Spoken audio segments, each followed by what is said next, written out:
जिस रात में उन्होंने एक दर्शन देखा। वह दर्शन कुछ इस प्रकार का था। भारत और पाकिस्तान में आराधना को बदल कर रख देने वाले परमेश्वर के द्वारा चुने गए दाऊद के समान गीत गाने वाले, अद्भुत सामर्थ्य से भरे हुए गीत गाने वाले प्रभु के अभिषिक्त दास पास्टर अर्नेस्ट मल के बारे में और आज उनकी गवाही के बारे में बात करने जा रहा हूं। मैं जानता हूं आप में से बहुत सारे दर्शकों ने हो सकता है अर्नेस्ट मल के गीतों को सुना हो और बहुतों ने ना सुना हो। आज दोनों के लिए आशीष का कारण होगा। आज जब आप इस वीडियो को देखेंगे, चाहे आपने अर्नेस्ट मल के बारे में सुना हो या ना सुना हो, आप ब्लेस्ड होने जा रहे हैं। आपका जो आराधना का जीवन है, वर्शिप का जो रेल्म है, उसमें आज अद्भुत परिवर्तन आएंगे, मैं विश्वास करता हूँ। प्रभु के दास अर्नेस्ट मल का जन्म 19 जुलाई सन 1950 में हुआ था। बचपन से ही वो गीत गा रहे थे। 9th क्लास में पढ़ते हुए ही पाकिस्तान के एक बहुत ही मशहूर रेडियो प्रोग्राम रेडियो पाकिस्तान में गाने लगे थे,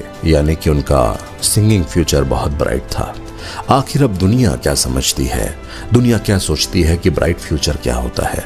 जब भीड़ हमको जानने लगे, लोग पहचानने लगे, पैसे कमाने लगे, तब हम इसे ब्राइट फ्यूचर कहते हैं। लेकिन प्रभु ने उन्हें चुन रखा था, जैसे आपको चुना है, मुझे चुना है, और हमको पता है कि प्रभु कैसे बातें करते हैं। अर्नेस्ट मल पाकिस्तान से अमेरिका की ओर चले जाते हैं। वहां पे कई बार वचनों के द्वारा प्रभु उनसे कहता है कि तू मेरे लिए गीत गा, लेकिन वो कहीं ना कहीं अनसुना करते रहते हैं। और सन 1991 में एक ऐसा समय आता है जब रेवरेंड खुशनुत अज़रिया अर्नेस्ट मल को प्रभु के गीत गाते हुए सुनती है, क्योंकि अर्नेस्ट मल तब तक दुनिया के संगीत भी गा रहे थे और मसीही गीत भी गा रहे थे। अर्नेस्ट मल को उन्होंने बुलाया कि आप पाकिस्तान आइए, एक बार हमारे चर्च में, हमारी कलीसिया में आराधना आप लीड कीजिए, हम एक प्रोग्राम रखेंगे। अर्नेस्ट मल वहां पर पहुंचते हैं। रेवरेंड खुशनुत अज़रिया बताती हैं कि अर्नेस्ट मल उस समय के दूसरे आराधकों से बिल्कुल अलग थे, क्योंकि बहुत सारे जो आराधक होते हैं, जो प्रभु के गीत गाते हैं, जब उन्हें किसी चर्च से बुलावा आता है तो वो खुद से ही बड़े डिमांड्स रखते हैं और कहते हैं कि मुझे मिनिमम इतने पैसे तो चाहिए, मेरे आने जाने का खर्चा भी आपको उठाना होगा, और अपना मुंह खोलकर ही डिमांड करने लगते हैं पैसों की। लेकिन अर्नेस्ट मल ऐसे बिल्कुल भी नहीं थे। परमेश्वर के दास को थोड़ी बातों में भी संतुष्ट रहना आता था।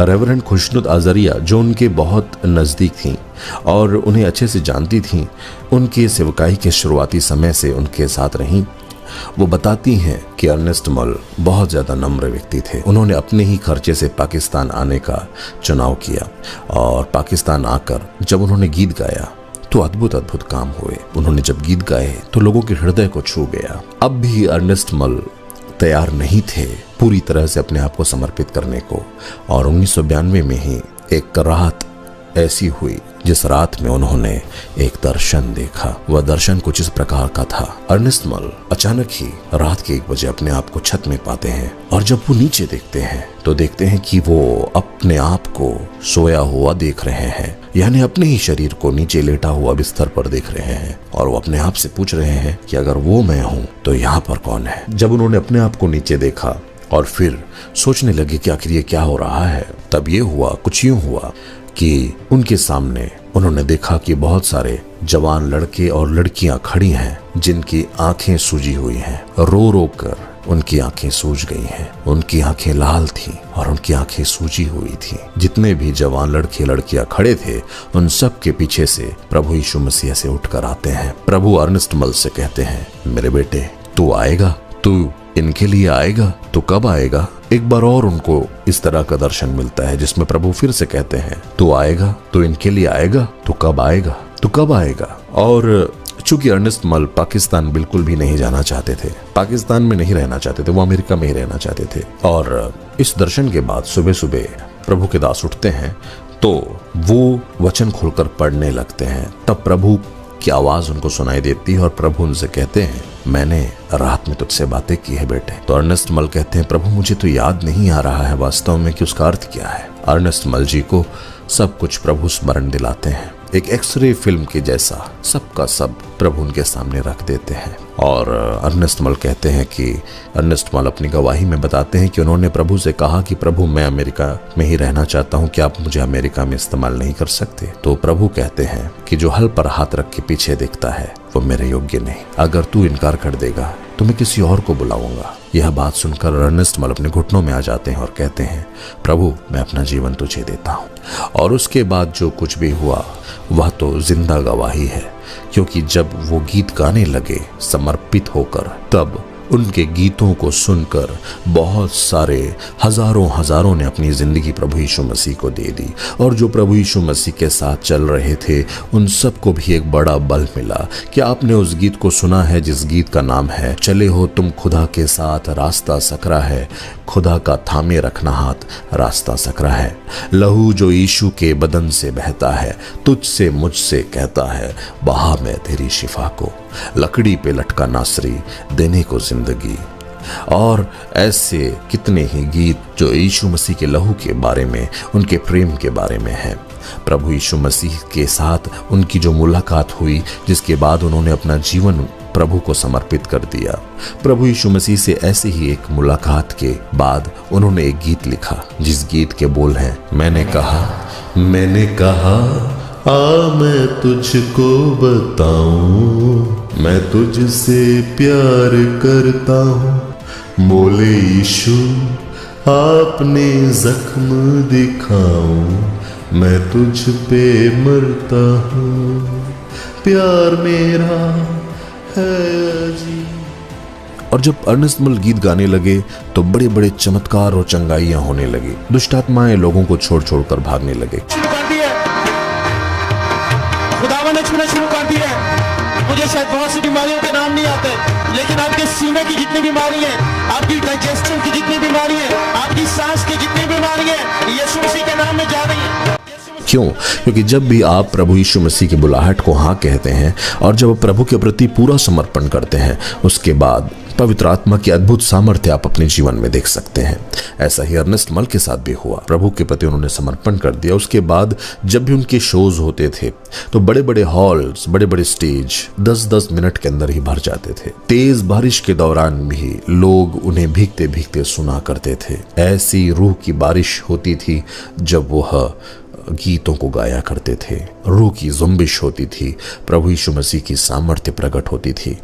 अर्नेस्ट मॉल कहते हैं, जितने भी आराधक मुझे सुन रहे हैं, देखिए आराधक का मतलब यह नहीं कि आप सामने गिटार लेकर या कीबोर्ड लेकर खड़े हों तभी आप आराधक हैं। वास्तव में हर एक व्यक्ति जो अपने जीवन से प्रभु की आराधना करता है, आप जब गीतों को गाते हैं, आप जब स्तुति करते हैं, आप क्या प्रभु की उपस्थिति को महसूस करते हैं? आज इस गवाही को सुनते हुए आपके अंदर एक प्यास जागनी चाहिए कि प्रभु मुझसे मुलाकात कीजिए। मेरे वर्शिप को, मेरी आराधना को और गहरा होने की जरूरत है। मैं सिर्फ एक गीत, देखिए गीत तो बॉलीवुड वाले भी गाते हैं, गीत तो कोई भी गा सकता है, सुरीला तो कोई भी गा सकता है, लेकिन अर्नेस्ट मल का कहना था कि अगर आपके अंदर मसा है, अगर आपके अंदर अभिषेक है, तो आप प्रभु यीशु मसीह के अभिषेक के साथ एक हारमोनियम और एक तबले के द्वारा, एक साधारण सी खंजरी और एक साधारण से ढोलक के द्वारा भी दुनिया को हिला सकते हैं, दुनिया को हिला सकते हैं। एक साधारण से ढोलक के द्वारा भी आप पूरी दुनिया को बदल कर रख सकते हैं। साधारण से तबले के द्वारा, एक अकेला गिटार अगर आपके पास है, लेकिन अगर आपके पास मसा है, अभिषेक है, तो आप पूरी दुनिया को हिलाकर रख सकते हैं प्रभु यीशु मसीह के लिए। ऐसा उनका कहना था। प्रभु यीशु मसीह के प्रति जब उनका समर्पण हुआ, और लाहौर में एक प्रोग्राम के बारे में यह बात प्रचलित है कि मूसलाधार बारिश के दौरान भी 10 मिनट के अंदर बहुत बड़ा हॉल भर गया और अचंभे के काम होने लगे। और वो जो वीडियो उस समय वहां बनी वो वायरल हो गई। वो वीडियो वायरल हो गई और हर एक क्रिश्चियन कम्युनिटी तक पहुंच गई जो हिंदी और उर्दू बोला और समझा करते थे। अर्नेस्ट मल अपनी गवाही में बताते हैं, अपने सेवकाई के शुरुआती समय में उनको जब गीत गाना होता था तो वो दूसरे मसीही शायरों से संपर्क करते थे और मसीही गजलकारों से कहा करते थे कि मुझे आप एक गीत लिख कर दीजिए ताकि मैं प्रभु के लिए गा सकूं। लेकिन कई बार ऐसा होता था कि वह लोग देर कर देते थे। इसलिए प्रभु के दास अर्नेस्ट मल ने बहुत समय तक रात भर प्रार्थना की और प्रभु से कहा, प्रभु मुझे गीत लिखने की बुद्धि दे, मुझे वरदान दे प्रभु गीत लिखने का। और प्रभु ने अद्भुत रीति से उनको गीत लिखने का वरदान दिया। वो रात भर घुटनों में बैठकर प्रार्थना किया करते थे और उसके बाद जब वो वचन खोला करते थे, खुदावंद उनके मन में अद्भुत गीत दिया करता था। और वही गीत हैं जिन्हें आज हम सुनकर आशीषित हो रहे हैं।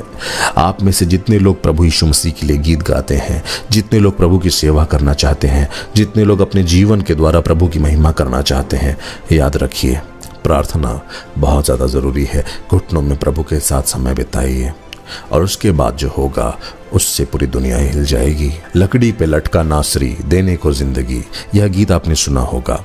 और इस गीत के पीछे जो अद्भुत गवाही है वह आपको यकीन दिला देगी कि जब आप यीशु मसीह की सेवा करने के लिए, प्रभु के काम करने के लिए अपने आप को समर्पित करते हैं तो अद्भुत बातें होती हैं।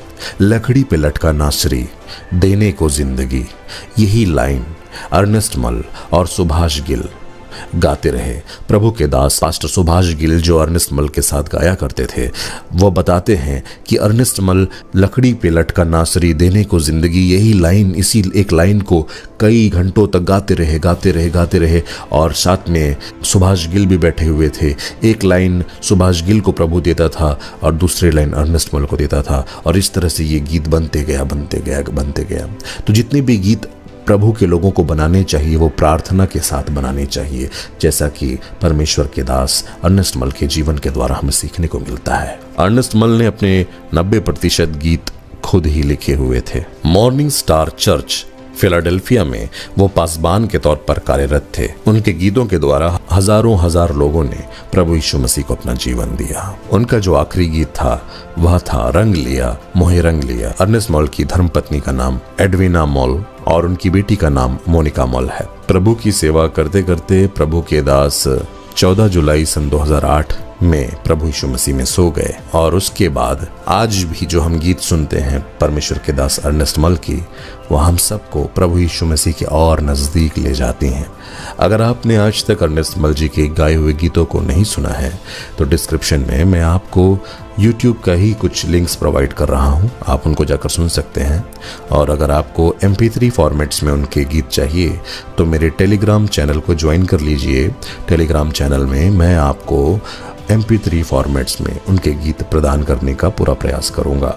इस गवाही को शेयर कीजिए हर किसी तक, ताकि हर एक नौजवान मसीही भाई बहन यह जान जाएं कि अर्नेस्ट मॉल की लाइफ में प्रभु ने कैसे काम किया। जो जवान भाई बहन हैं, ताकि उनके जीवन में अद्भुत क्रांति आए और वो प्रभु यीशु मसीह की कलीसिया को सुंदर बनाने के लिए जब अपने गीतों को गाएं तो अर्नेस्ट मल की तरह प्रार्थना में रहते हुए, अपने आप को ऊंचा उठाने के लिए नहीं, अपने आप को शो करने के लिए नहीं, पर प्रभु यीशु मसीह की महिमा के लिए, प्रभु के आदर और सम्मान के लिए। और वह भाव जहां पर हम कहते हैं कि मैं घटता जाऊं प्रभु तू बढ़ता जाए, यह बात उनके जीवन में काम करे। इसलिए इस गवाही को जरूर शेयर कीजिएगा। प्रभु यीशु मसीह आपको आशीष दे। आमीन। कितना भला है जिंदा खुदा है, दिल भी है तेरा जाने भी तेरी, तू रास्ता जिंदा खुदा है। आप पूछेंगे कि अर्नेस्ट मॉल आपकी सीक्रेट क्या है? मेरी सीक्रेट पता क्या है? मुझे उसके साथ इश्क है। जब आपको किसी के साथ इश्क होता है ना, आपकी आंखों में भी वही घूमेगा, आपके कानों में भी वही घूमेगा, आपका दिल धड़केगा उसके लिए कि कब उसकी आवाज़ आए। फिर आपको गज़लुल गज़लात की समझ आनी शुरू होगी कि वो क्या लिखा हुआ है वहाँ पे। वगरना आप नहीं समझ पाएंगे कि बाइबल में ये किताब कैसे आ गई। वो कलीसिया का, वो दुल्हन का और दूल्हे के इश्क की कहानी है। आपका इतनी आप में मोहब्बत हो, इतनी मोहब्बत हो। गीत था जो मैंने गाया था काफ़ी साल पहले, मुझे नहीं पता, शायद आपने सुना नहीं सुना। करते करते याद मसीह को, भूला खुद को मैं, इतना चाहा इतना पूजा, इतना चाहा इतना पूजा, भूला खुद को मैं, करते करते याद मसीह को।